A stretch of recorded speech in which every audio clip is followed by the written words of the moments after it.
Welcome to the Research Culture Uncovered podcast, where in every episode we explore what is research culture and what should it be. You'll hear thoughts and opinions from a range of contributors to help you change research culture into what you want it to be. Hi, this is Jed Hall, and for those who don't know me, I'm an academic development consultant at the University of Leeds.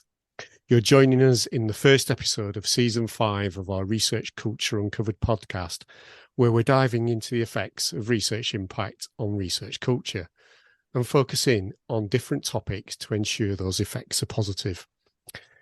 Today, I'm delighted to be talking to Professor Richard Holliman, or Rick as he prefers to be known, and how we'll continue to go on for the rest of the conversation. Rick is Professor of Engaged Research at the Open University, or OU as we call it in the UK, and Rick's research focuses on the theories and practices of knowledge exchange. And through this, he has developed a concept called engaged research, which I'm going to ask him about in a minute because we use that term a lot at Leeds. Until recently, he was also head of the School of Environment, Earth and Ecosystem Sciences at the OU. Rick, welcome. Hiya. Listeners, because this episode is the first in the season, I've invited Rick along to help me to explore the impact on research culture within the UK to the present day. We hope for our international listeners, this will give you some reflection information to think about what impact is having in your context and how you can try and manipulate it for the best. But before we dive into this discussion, I've said we're really interested in Rick's concept of engaged research at Leeds. So I'd love him to tell us a bit more about it and to make sure I've properly understood it in that strategy that we wrote. Well, it's an interesting story behind the development of it, which I'll just give you a brief overview. So we did some work about 12 years ago at the Open University to explore ideas about engagement, knowledge exchange, impact across the whole of the Open University, so all academic domains. And you won't be too surprised to find that we found quite a lot of confusion. So people didn't really understand where does knowledge exchange start and end, and impact start and end, and where does the engagement fit into this jigsaw puzzle? So staff were a bit confused about different terminologies, and some of them were self-censoring themselves out of the conversation completely just because they didn't think that the things we were talking about were the same things they were doing. So there were some really classic examples of that through the work we were doing. Anyway, so we found this confusion. So what we tried to do was to provide some kind of collaborative definition, context for this kind of work, which sits above those kind of disciplinary definitions. And what we came up with this idea of engaged research. So engaged research, as we define it, encompasses the different ways that researchers meaningfully interact with different publics over any or all stages of the research process. So that's right the way from issue formulation through to co-creation of new knowledge, and then the dissemination and evaluation of that kind of knowledge. So that's what we came up with. It was very much a kind of pragmatic take on this space, researchers working beyond the university effectively in ways that were really useful for people that they wanted to engage with. So that's where we started from. And then more recently, we've taken that kind of pragmatism. We've tried to add, or certainly through my own work and some of the work I've been doing with colleagues, this additional kind of lens of equity. So I'm particularly interested now in this kind of idea. How do we use engagement for positive change, which I think is where we kind of started this conversation with when you asked me if I'd talk to you. So we're on the same sheet now. Do you know what I mean? We're both interested in how do we use engaged research to affect positive change, I think. Yeah, that's excellent, and thanks for doing that. And I can wipe my brow and with the cold sweat that was on it that I have understood it correctly, and hopefully we're implementing it in a true sense as well at Leeds as well. So one thing I wanted to do with this rather than it be an interview, we're kind of Q&A was kind of just sort of think, okay, here's a discussion topic. Let's have your view on it, and let's have my view on it. So first of all, I was kind of thinking from a personal perspective that potentially we really need to say what our stance is.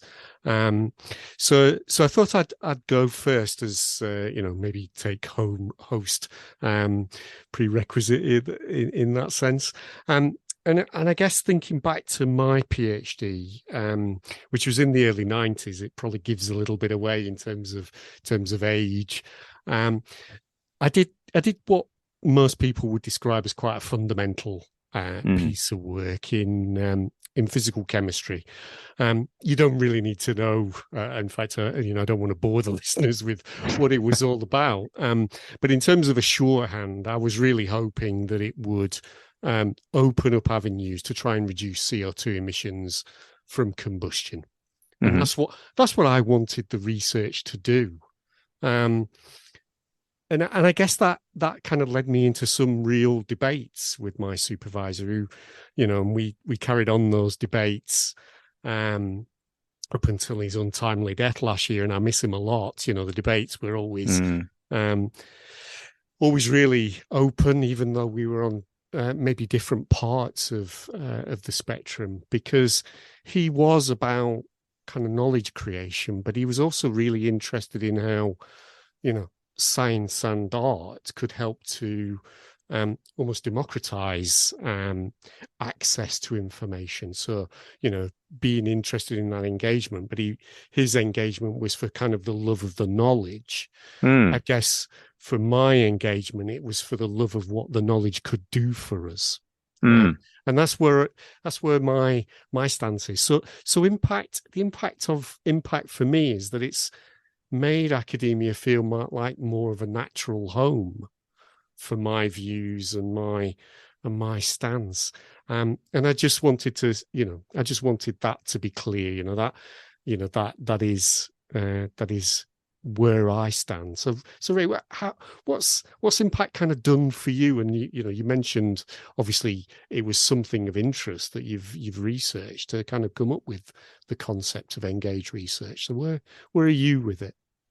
Yeah, I mean, my background is different for yours. So I come in from the social sciences, and I mean, going back to my PhD was about communication of science, how new knowledge hits the public sphere and makes a difference. Do you know what I mean? And almost that kind of it's necessary kind of influence of society on new knowledge and new knowledge on society.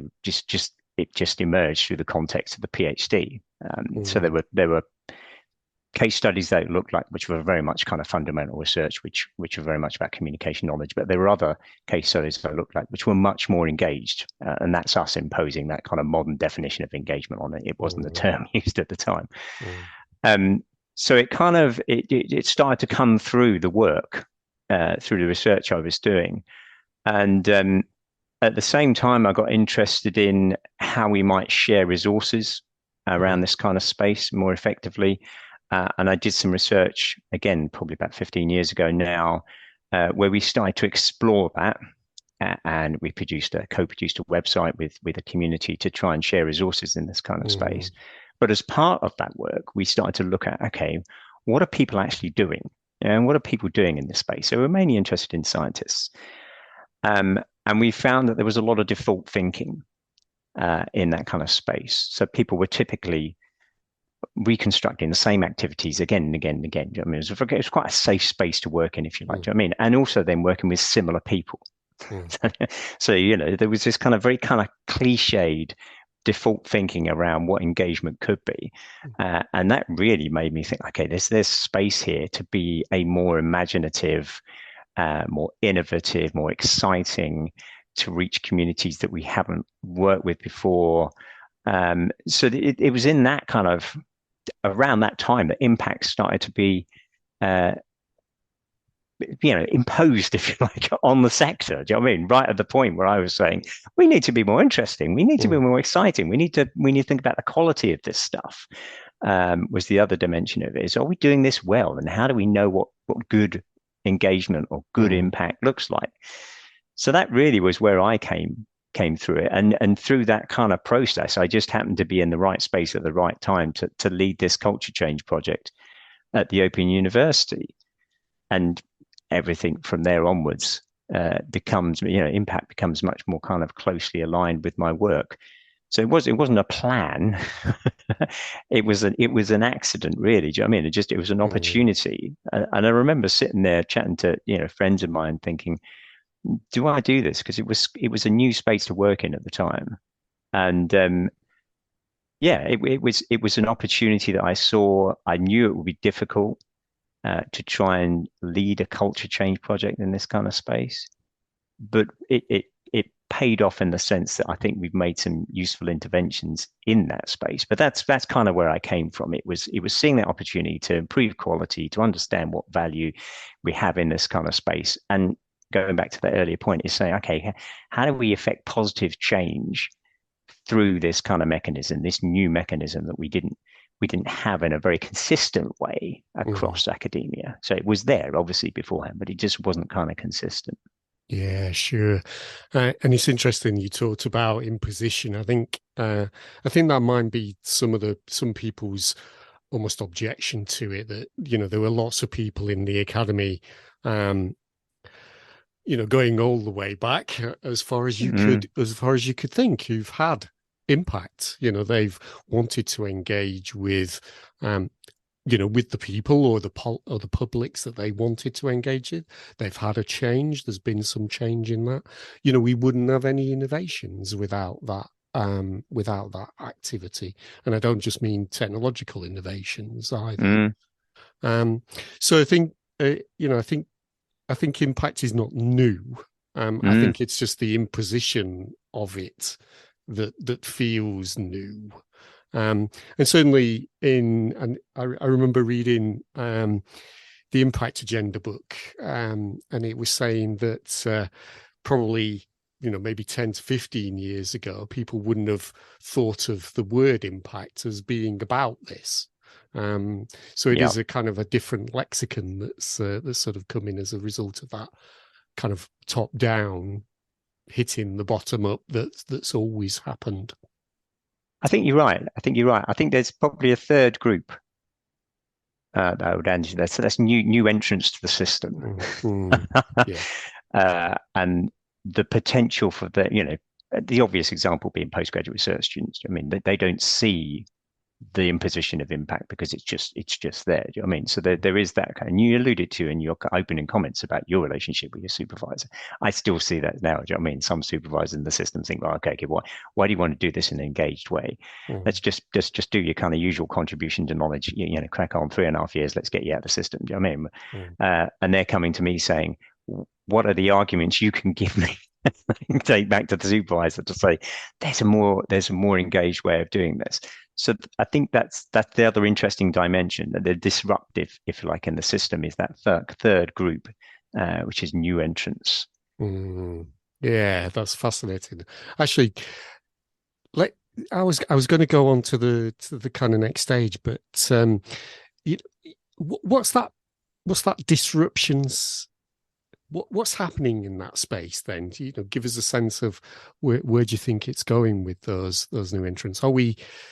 Have we got a lot more almost impact evangelists, if we can call them that? I don't think I would call them that, actually. Just because I don't think they see themselves in that kind of space. You know what I mean? So I think I've done a lot of training with postgraduate research students, mainly in the sciences, mainly in the earth and environmental sciences, but also across different areas. And I think a lot of them are pragmatists, and they see the potential of doing their work in a more engaged way. So when I do training with them, I always start with a kind of position statements, which is something I produced 10 years ago or so for a consultation from the National Coordinator for Public Engagement, and it was called an engaged thesis. So it basically it's a kind of provocation saying this is what an engaged thesis looks like. Do you sign up to this or not? And then we have a debate about it, and then we have a vote on it. And I've collected the kind of voting over crikey, it must be 6-7 years at least. I mean, and it's almost 50-50. Yeah, as people see value in this notion of an engaged thesis. That doesn't obviously wed them to it in their research, but it talks about the potential. So I always ask them, okay, could you do this in your own research now, or would you be willing to consider it as a supervisor? And it comes out about 50-50, which is kind of fascinating. It's pretty steady, do you know what I mean, right across the piece. So that gives you some kind of measure of what we're dealing with here, yeah. But when you see what it means for them in terms of the research themselves, do you know what I mean, and how they might do it in a more engaged way, then it gets really interesting, because obviously then they're asking you very practical questions. Okay, how do I do this in a way that actually does meaningfully engage people? And how do I write this up in a way that, you know, is sensible at the end of the process and gets me my doctorate at the end of it? And I think they're much more open to those possibilities, because they haven't got that kind of initial framing saying this is an imposition of an agenda. It's much more about what could this research actually do, and who could I involve in it, who could make a real difference. And I think that's the most positive way you can ask that question of them. Yeah, so it's really about them doing the research in the very best way that they feel is appropriate. Yeah. Okay, that's great. I wanted to kind of move on to kind of our next discussion topic. So this is almost like a verbal literature review. So so what's your take on reading literature around almost the sector's view, and we'll keep it UK focused, because we said that's what we do. So yeah, what do you think the literature's said about the impact of impact? Yeah, so I obviously had a little bit of a think about this before we chatted. Do you know what I mean? So I think the literature comes in lots of different forms, is the first thing I would say. So we get that kind of classic peer-reviewed publication, the primary literature, research literature, and that says certain things. I think we also have a lot of kind of secondary and grey literature in this space, which is really interesting. And I think when you then start to look at who's writing this, so we've obviously got academic researchers. We have this relatively new group of professional practice in this kind of space, you know, public engagement professionals and impact professionals in this kind of space. And then research funders themselves write about this as well. And sometimes there's collaborations between those different groups. So I think if you look at it in that sense, in the more rounded sense, okay, literature is a really big thing in this kind of context, I think. And it's fascinating once you go beyond the primary literature, which is what I'm trying to get out there. Do you know what I mean? Because I think there is this kind of issue about, you know, generally about the marketization of higher education more generally, and the critique of that, which is very strong. And I think the impact agenda gets rolled into that. To some degree, I think that's justified. And to some degree, I think that's a bit unfortunate, because it defines impact in quite a limited way for me. So impact has never just been about economic or commercial enterprise for me. It's always been a much bigger question.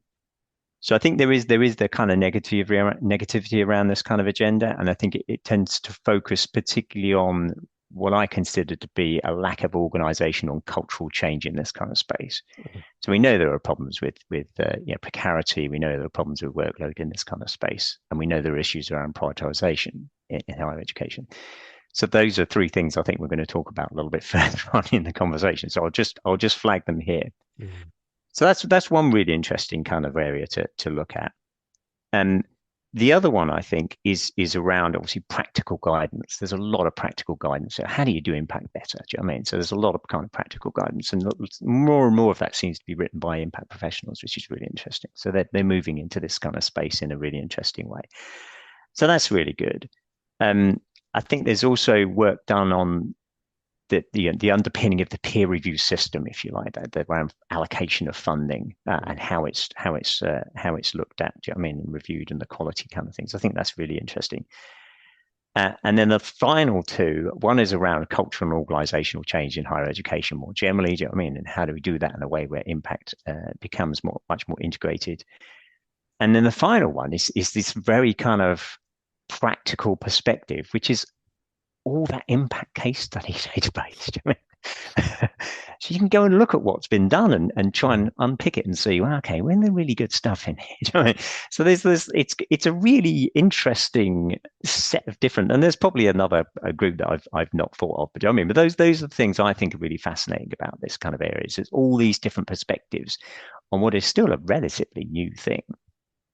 Yeah, it's interesting that you picked up the databases of impact case studies being a rich research resource, because obviously you kind of almost, I spend a lot of time going through that, both from a practitioner point of view, and actually, I published with others on what's the difference between high and low scoring case studies in 2014 that was looking at. So it was work that we were doing before the 2021 research excellence framework exercise. And interestingly, when we had that paper in draft form and it went to the peer reviews, one reviewer came back and said, they wanted a bit more of a critique of the research excellence framework. And I kind of think, I certainly reacted as an author, kind of going, do we need more of that? It hasn't almost this argument been rehearsed and re-rehearsed and re-rehearsed and regurgitated enough times, and it felt like just for me it felt like just wasted words. So I should point out I didn't review that paper. Just to say. But you're right. I think there are plenty of critiques out there. Do you know what I mean?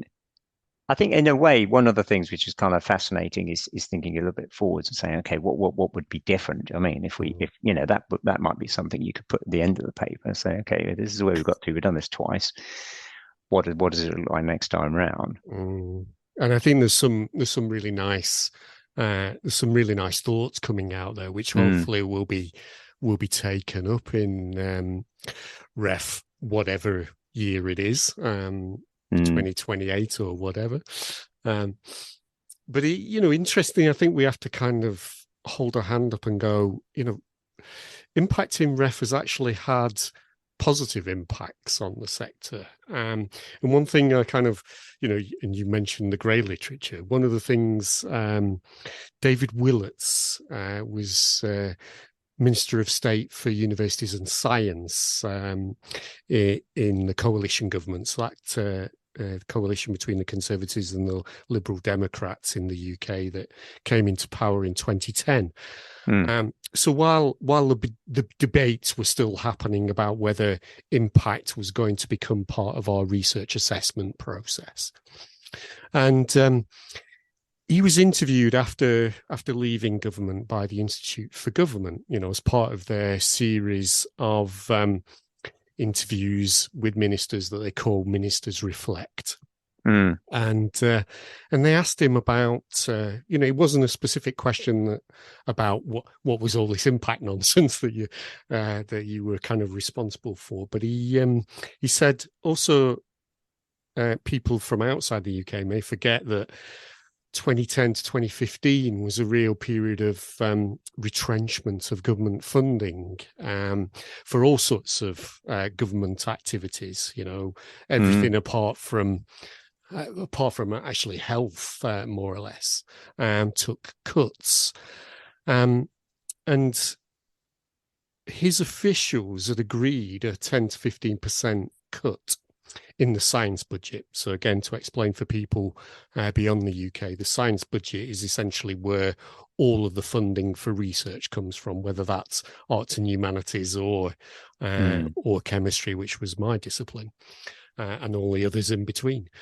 Now, he talks in his interview about how he used the political back channels to say, if the first thing I do as Minister for Universities and Science is to cut the capability of doing science and arts and humanities and all the others, then I'll never be able to get the sector on board with what we're trying to do. And he he argued that, as I said, through the political back channels with George Osborne, the Chancellor. And he said, so this was all happening over a weekend. And he came in on the Monday morning and said to his officials, start preparing for a flat cash settlement. And they went, but we've already agreed 10 to 15% cuts. And a little later that morning, the confirmation from the Treasury came, flat cash for science, for the science budget, with the criteria that impact was part of research assessment.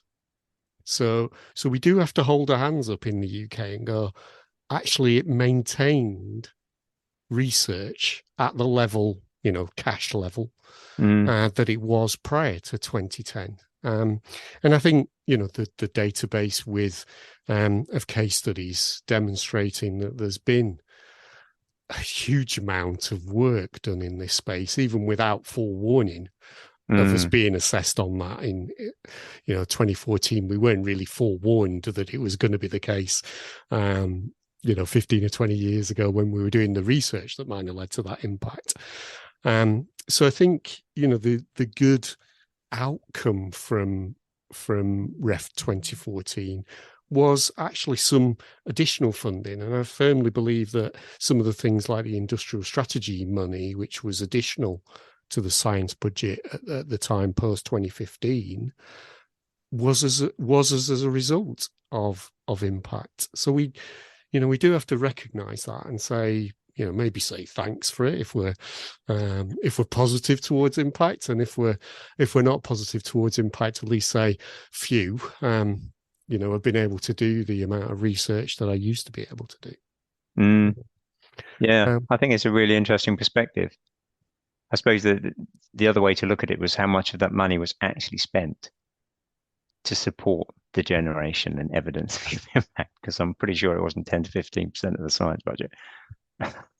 Well, yeah, there is that. I mean, the cost of actually doing the exercise, I don't think anybody's ever really come up with a good answer for that, and where we find that money from. Because usually the things we have to do extra in relation to research actually comes from our teaching income, doesn't it? Yeah. I mean, it is an interesting question. And how do you then balance those things up? I mean, because that is a very lively question, which I was kind of alluding to a little bit earlier, that kind of organizational cultural change. Do you actually steal it from teaching, or do you embed it within the research? Or do you add a third category and say, actually, there's another activity here, therefore, let's re-look at everybody's workload and see where everything fits within this kind of balance? And I don't think that conversation has really been bottomed out in any kind of consistent way, but it is a really interesting question to ask, is how do you actually get the workforce to do this kind of stuff in a sensible way?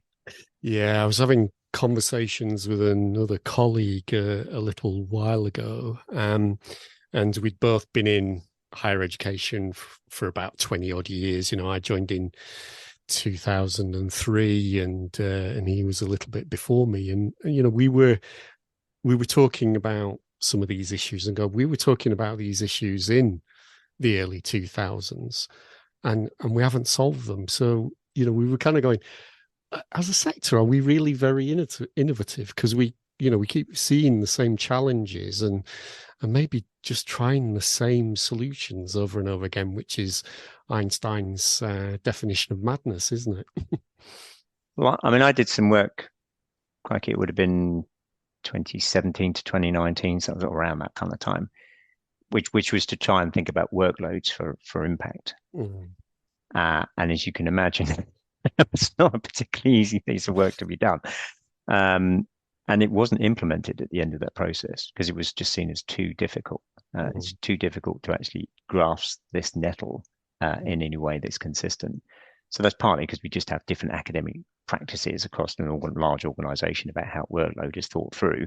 And then it's about, okay, how do you actually allocate a number of days to generate a really high quality impact case study?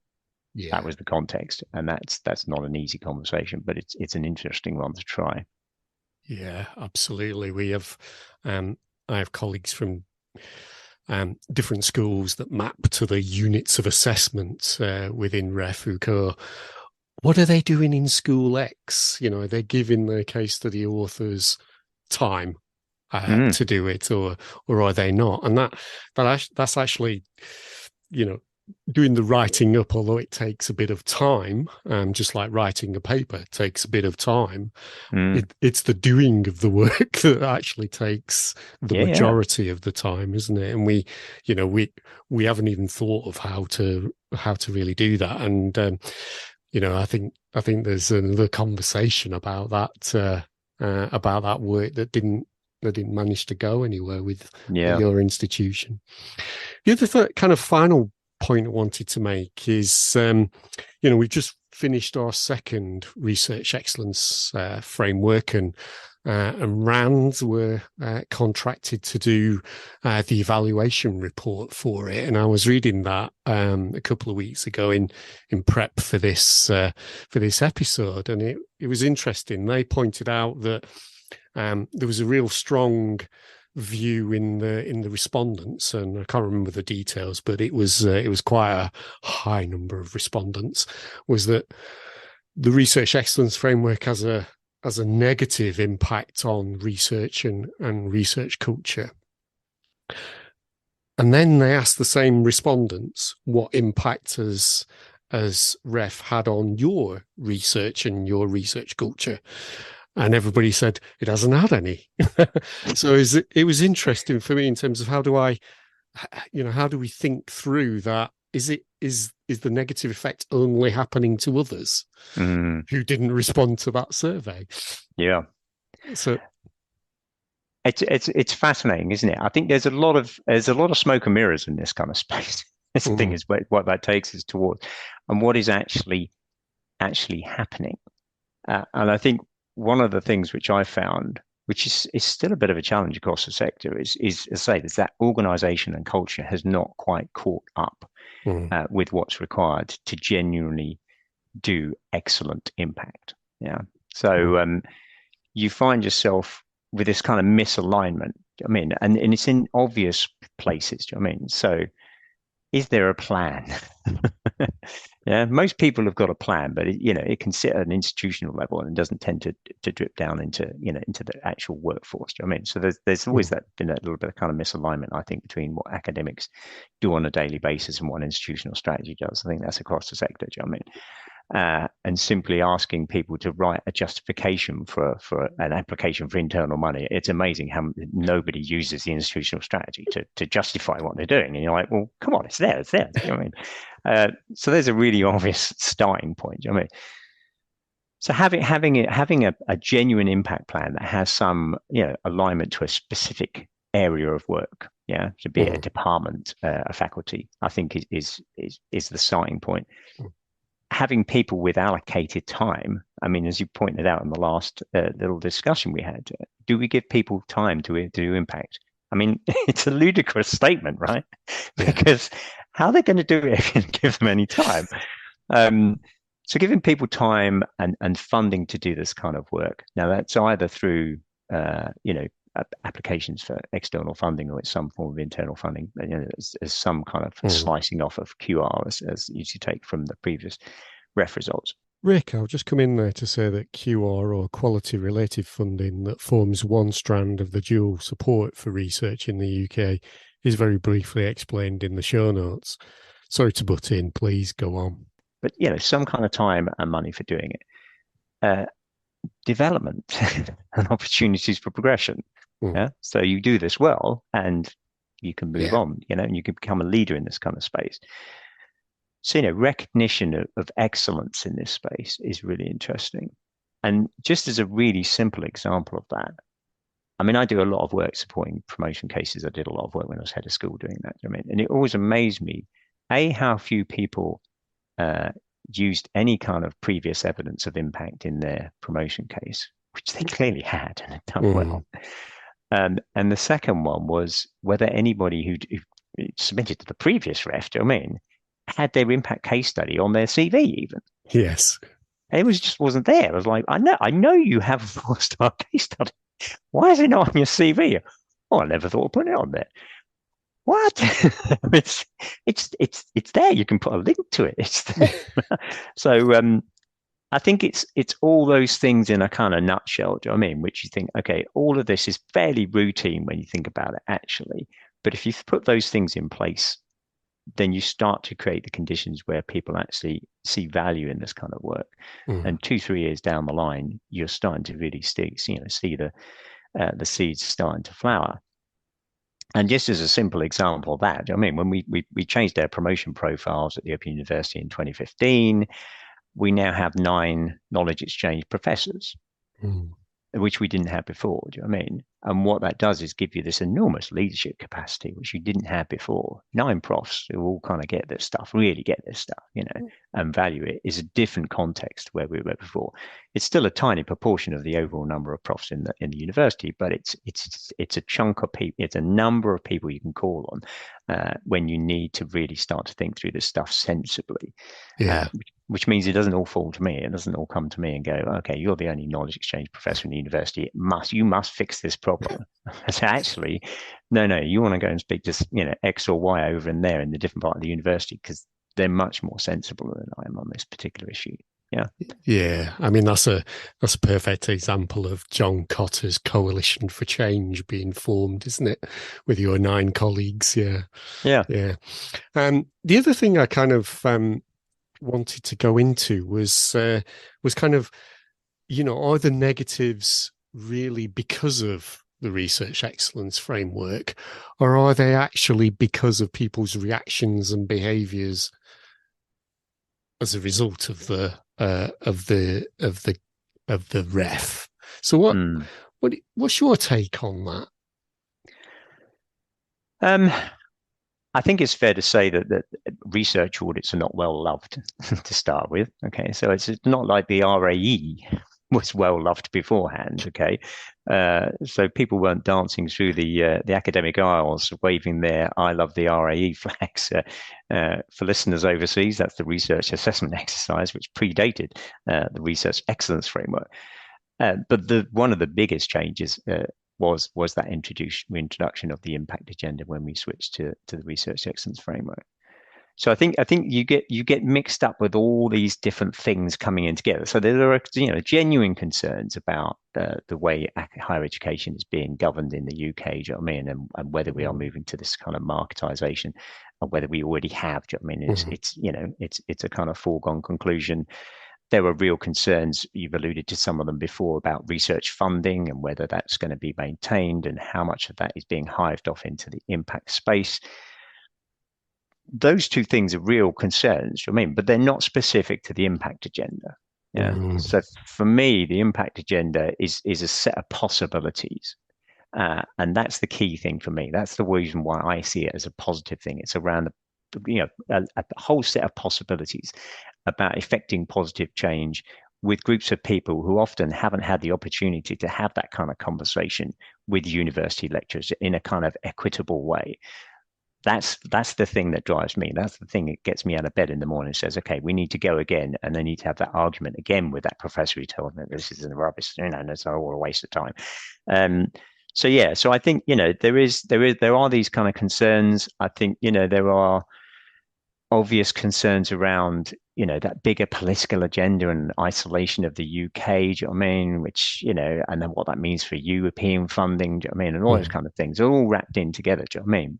But to blame the impact agenda for all that is just completely unfair to me, do you know what I mean? So I think it's a series of possibilities, do you know what I mean? And that's the way I would say to a postgraduate researcher or anybody I work with, do you know what I mean? The one thing I add when I speak to postgraduate researchers is, what type of researcher do you want to be?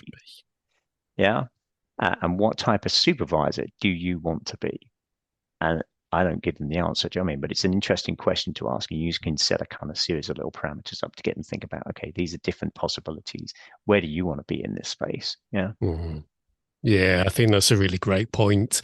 I mean, we have I've used that kind of similar question in different ways, kind of, what's your academic identity? What are the things you're plugging into the whole that is right for you?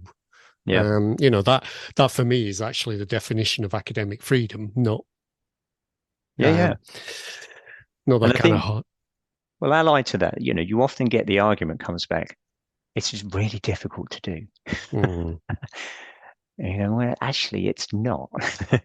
You just have to start with first principles and work it through. And once you've done a whole research cycle once in an engaged way, most people don't go back, I think, because they realize the benefits and they realize actually that they are one lovely, brilliant mind in this kind of process. But actually, once you start to devolve the problem to different minds, you find that there are lots of solutions elsewhere in this beyond academia, which are fascinating and much more relevant actually in the space than we can come up with academics.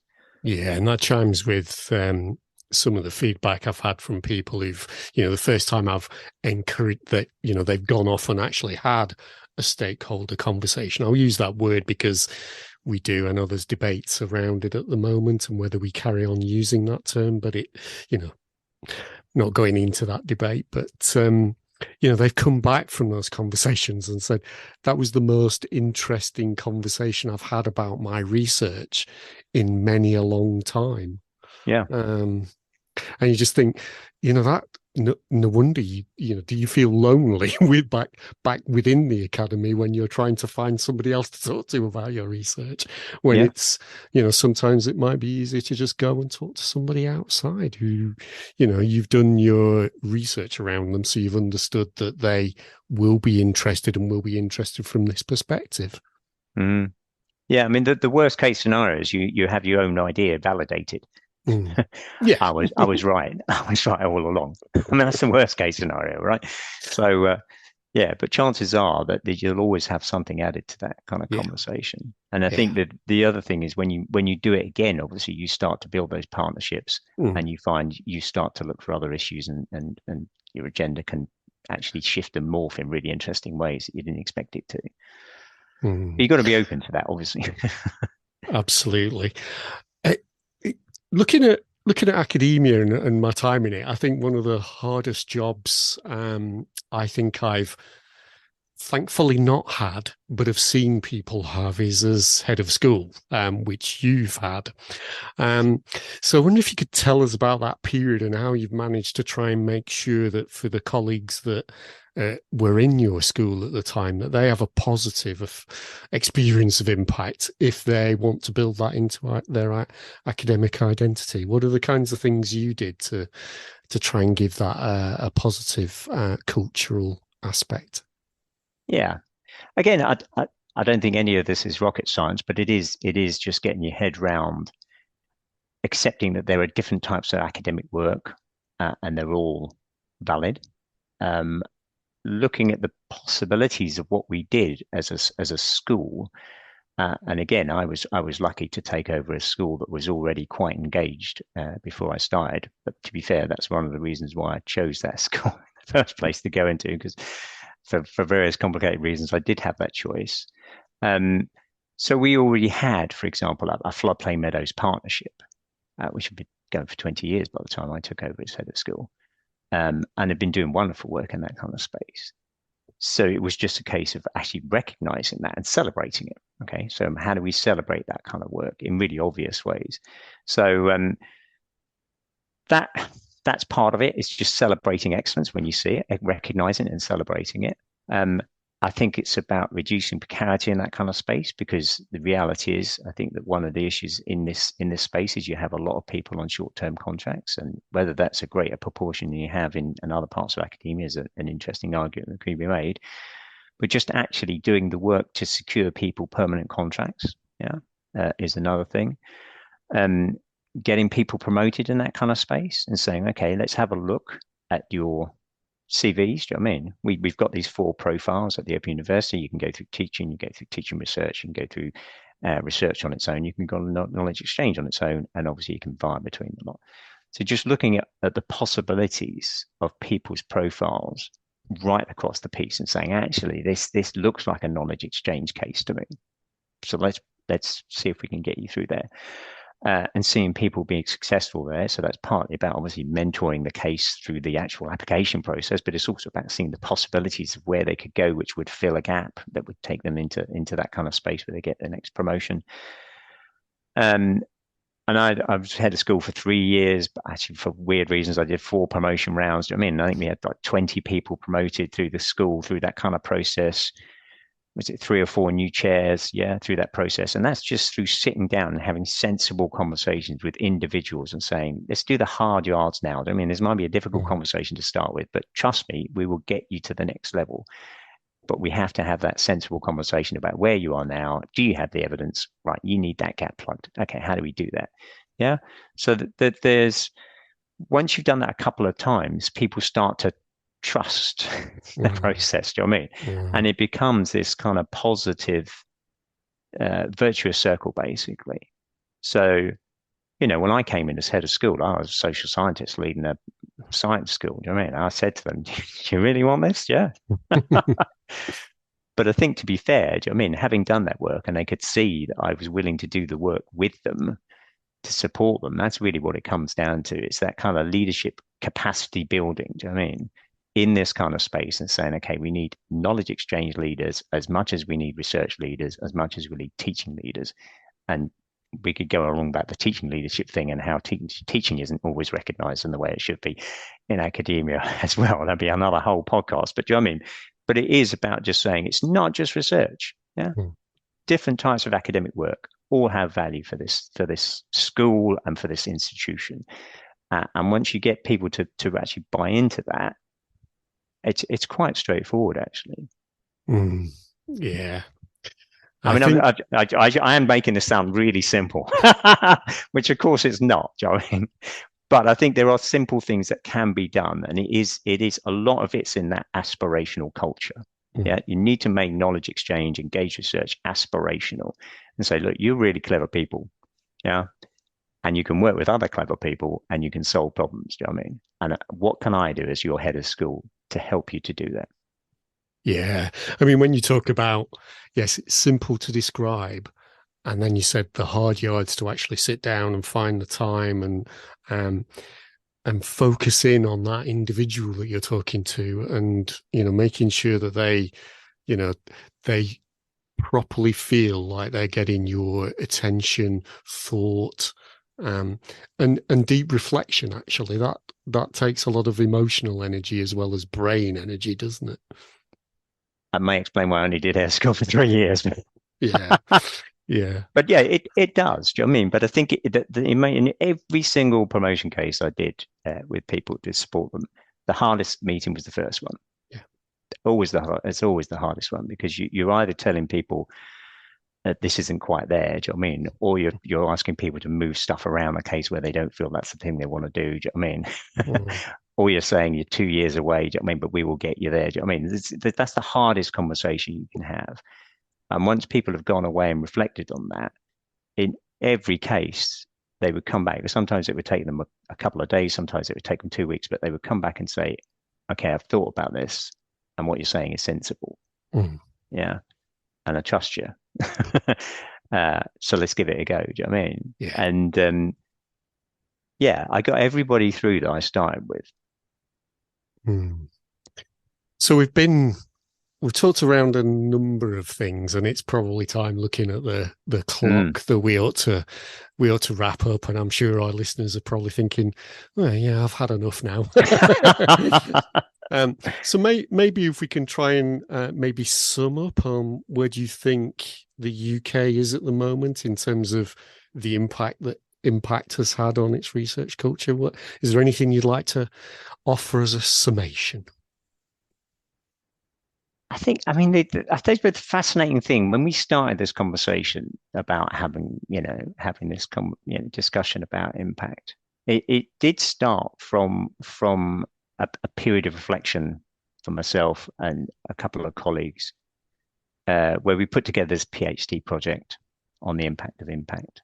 And the big things I think we were really interested in, one of which was around value and quality. Yeah. So do we really understand value and quality? Do you know what I mean, in this kind of space? And I think we have a much better idea, obviously, now than we did before. But there are still these kind of odd gaps. So I gave you that classic example, the impact case study that doesn't appear on people's CV. When you've got a 4-star case study and it's worth, £500,000, how's that now? It's not seen as value. Do you know what I mean? So there's these kind of, tensions and gaps in the kind of ideas of quality and value. I think is interesting. This kind of introduction of if you like, a new area of work in academia, the impact space, do you know what I mean? And who then works in that kind of space, I think is fascinating. Do you know what I mean? So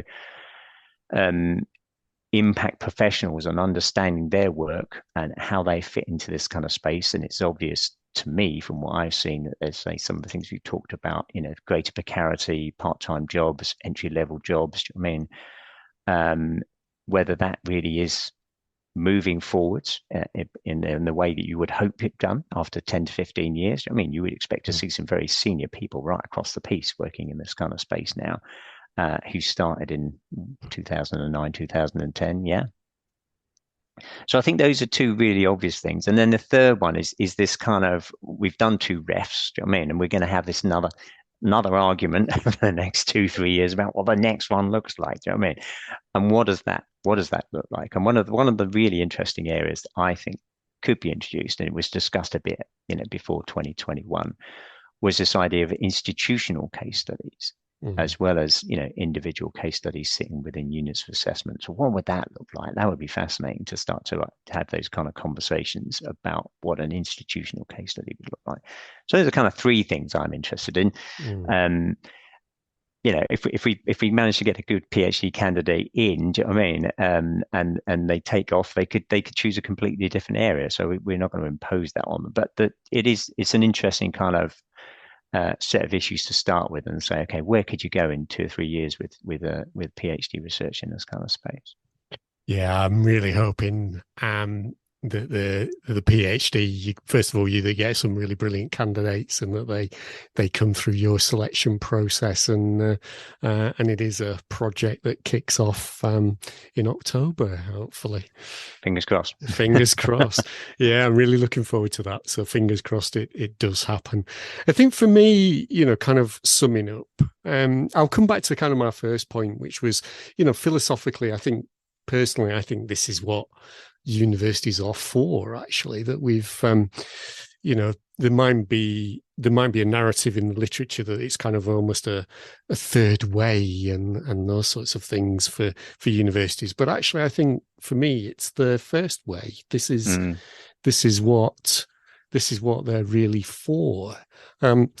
Through whatever discipline you are aligned with or want to be aligned with, it doesn't matter. I think there is the almost, reminding people of the kind of pragmatic defense of academia that impact allows, that it does have that purpose, and it does have an engagement with the world beyond the university door, and that it does change it for the better, hopefully. There are examples of research changing the world in the opposite direction, and that's unfortunate, but is part of almost the negotiated way that impact happens. I think for me, the pandemic showed that engaged research and engaged academics really does lift the reputation of the sector, and has lifted the reputation of the sector.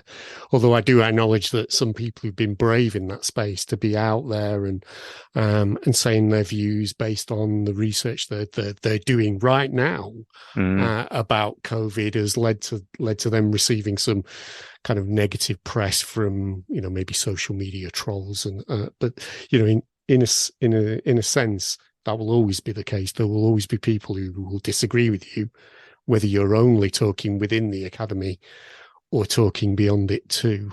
And I think that's that is a really important message, hopefully, to lead on. And I think it also buys into your research message about engaged research, is that we're all humans together, and we need to talk to each other to deliver the future.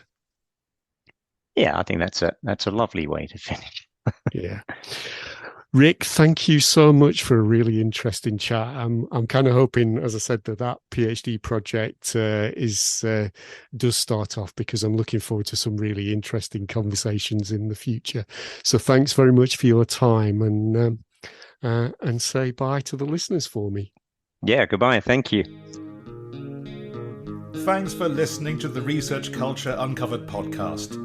Please subscribe so you never miss out on our brand new episodes. And if you're enjoying the discussions, give us some love by dropping a 5-star rating and written review, as it helps other research culturists find us. And please share with a friend and show them how to subscribe. Thanks for listening, and here's to you and your research culture.